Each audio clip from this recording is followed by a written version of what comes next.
Assalamualaikum warahmatullahi wabarakatuh, sahabat tani. Ini adalah pupuk kimia dan ini adalah bioaktivator. Pertanyaannya adalah, apa yang bakal terjadi ketika pupuk kimia itu kita campurkan dengan bioaktivator? Apakah bakal terjadi yang namanya fermentasi? Maka mari kita uji bersama setelah intro berikut ini. BEM!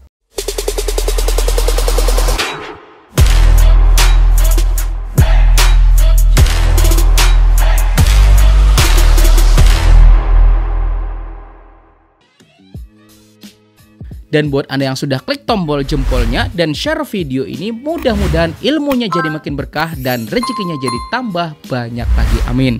Sahabat tani, melakukan penghematan baik itu bikin sendiri sarana produksinya atau melakukan teknik modifikasi adalah cara kita buat mengurangi biaya pengeluaran. Ada yang bikin sendiri pupuk organik cair, ada juga yang memanfaatkan bahan-bahan di sekitar dibuat menjadi kompos, sampai dengan melakukan fermentasi pupuk kimia juga ada. Pertanyaannya adalah, emang bisa ya nggak? Mari kita lakukan pengujian bersama. Ayo.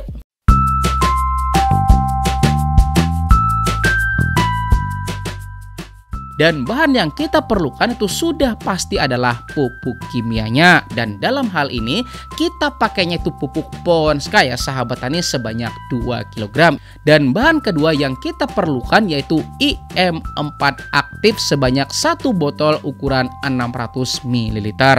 Dan bahan ketiga yaitu air sebanyak 10 liter. Nah, cukup 3 bahan ini aja loh ya sahabat tani. Dan mari kita mulai pembuatannya. Pada tahap pertama ini, buat Anda yang belum memiliki IM4 aktif, maka kita perlu melakukan aktivasi IM4-nya terlebih dahulu. Dan caranya adalah cukup sediakan IM4 botolan sebanyak 100 ml, kemudian gula atau molase sebanyak 100 ml, kemudian air sebanyak 1,8 liter, dan yang terakhir adalah kentang sebanyak 100 gram yang kemudian kita potong-potong dan lakukan perebusan, kemudian kita lakukan pemblenderan.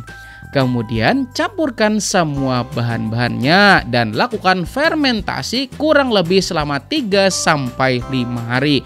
Maka setelah 3-5 hari kemudian bakal didapati IM4 aktif yang lebih kuat buat melakukan proses fermentasi. Nah, setelah IM4-nya aktif, kemudian air yang sudah kita siapkan kita masukin pada sebuah wadah. Dan dalam hal ini kami pakainya galon bekas ya sahabat tani. Tapi kalau Anda mau pakai ember juga nggak jadi masalah kok. Yang penting nanti embernya bisa kita lakukan penutupan. Nah, tuangin aja ya sahabat tani pelan-pelan dan sisakan sedikit airnya buat melarutkan pupuknya.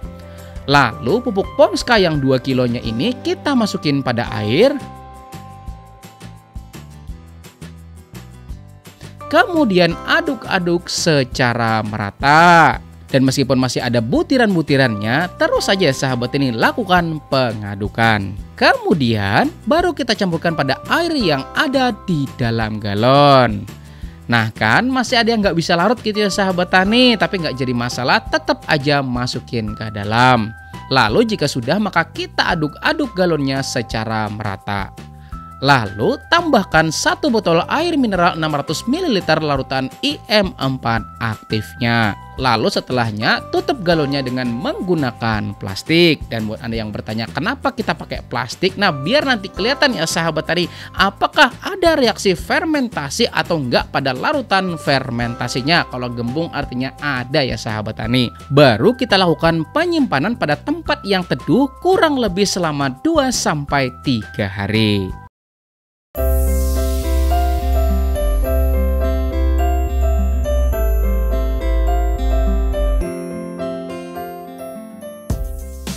Nah, udah 3 hari ya sahabat tani, dan plastik penutupnya juga udah kelihatan agak kencang gitu ya sahabat tani. Nah, artinya ada reaksi gas di dalam galonnya.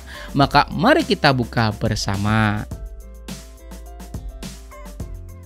Nah, jadi seperti ini larutannya ya sahabat tani, dan mari kita coba ukur berapa sih kadar TDS pada larutannya.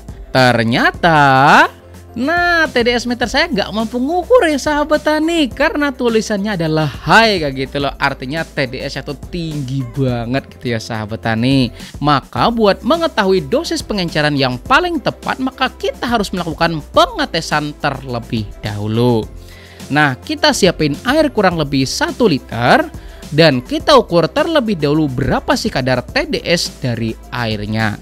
Ternyata 220 ya sahabat tani. Kemudian kita tambahkan larutan pupuknya kurang lebih sebanyak 5 ml.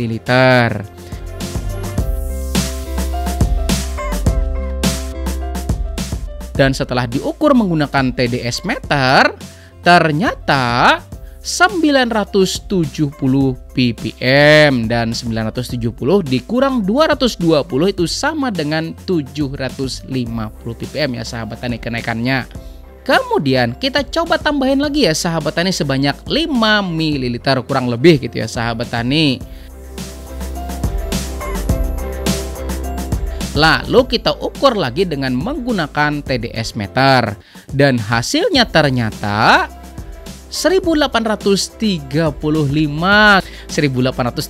dikurang 220 itu sama dengan 1615 ppm. Artinya segini ya sahabat tani nilai ppm-nya seandainya kita gunakan dosis 10 ml per liter airnya.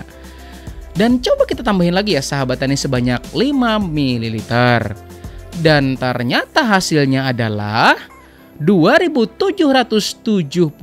ppm. Nah, 2770 dikurang 220 itu sama dengan 2550 ppm.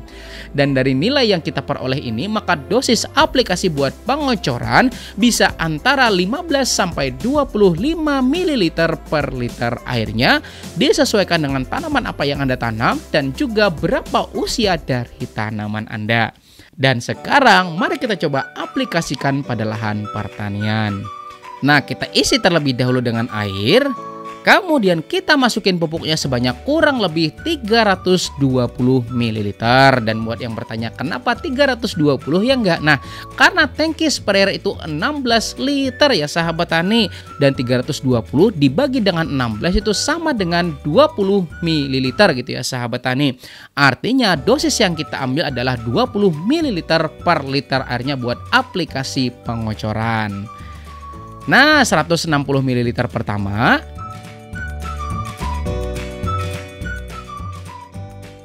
Dan 160 ml kedua. Nah, lalu kita masukin ke dalam tangki. Dan catatan buat Anda semuanya, gitu loh, coba perhatikan pada larutannya. Nah, masih terdapat partikel-partikel yang gak larut di dalam air gitu ya sahabat tani. Dan inilah alasan kenapa pupuk ini sebaiknya diaplikasikan melalui pengocoran aja. Karena standar pupuk semprot itu adalah pupuknya itu harus bisa 100% larut di dalam air, oke? Nah, kemudian kita tambahkan lagi air, lalu kita aplikasikan pengocoran pada tanaman. Nah, jadi dikocor ya sahabat tani.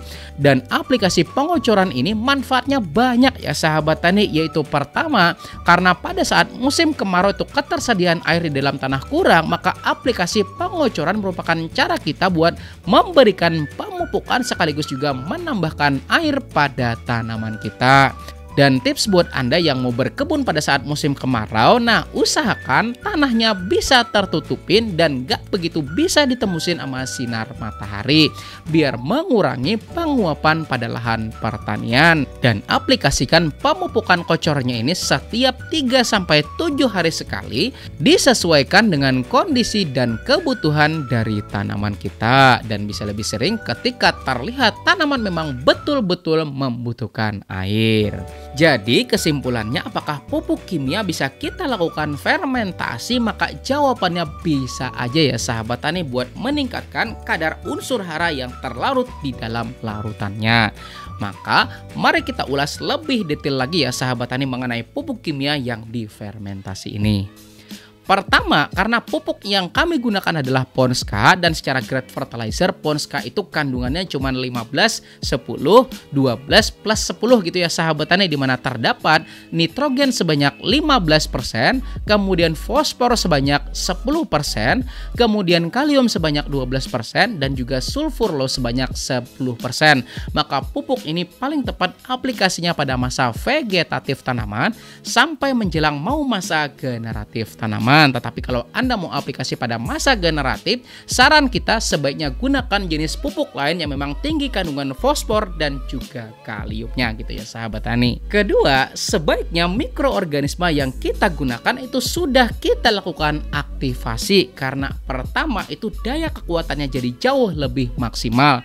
Kemudian yang kedua juga jauh lebih irit, dan yang ketiga bisa lebih melarutkan lagi unsur hara dan juga lebih aman terhadap campuran unsur sulfur gitu ya sahabat tani. Kemudian yang ketiga, kayak gitulah seperti yang kita bahas tadi, bahwa standar dari pupuk semprot itu adalah pupuk yang bisa 100% larut di dalam air. Maka sebaiknya ketika hasil pupuk kimia yang kita fermentasi itu ternyata terdapat endapan-endapan atau ada yang nggak bisa larut gitu ya sahabat tani, maka metode aplikasinya dengan pengocoran aja kayak gitu loh. Kecuali memang bahan dari pupuk yang Anda gunakan itu bisa 100% larut di dalam air, maka silakan aplikasinya melalui sistem foliar atau penyemprotan kayak gitu loh. Dan sepengalaman kami, kalau aplikasi buat foliar atau penyemprotan itu cukup dengan konsentrasi 2000 ppm aja udah cukup gitu ya sahabat tani. Karena pada konsentrasi ini sepengalaman kami kayak gitu loh, penggunaan pupuk jadi jauh lebih irit, tetapi tanaman juga sudah tercukupi dari kebutuhan pupuk foliarnya gitu ya sahabat tani. Kemudian yang nomor 4, dan ini pasti yang paling banyak ditanyakan kayak gitu loh, soal lama penyimpanan ya enggak. Nah, maka pupuk kimia fermentasi itu bisa disimpan antara 1 sampai 3 bulan.